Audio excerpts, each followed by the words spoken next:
One of the strangest ideas to me is this idea that someone else's choices can affect me. And specifically, what I'm talking about is like Adam and Eve. Adam sins in the garden, and because of that happened so long ago, I am born in sin. And I wasn't there.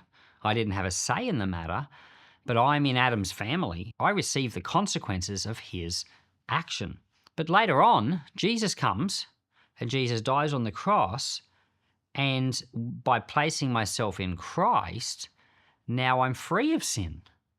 That's a strange thing too. I have to place myself under Christ, but because of Christ's actions, I now receive something.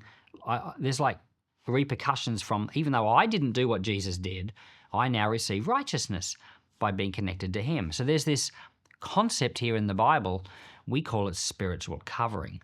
It's the idea of whoever you're under, the blessings and also the consequences of that arrangement are yours. So if you're born into, say, a family of criminals, you're under the covering of that system, your life's going to turn out a different way to, say, if you're born into a family of lawyers or born into a family of school teachers where you might grow up reading and learning and studying. And you can see how the family you're in is like a kind of like a covering to you.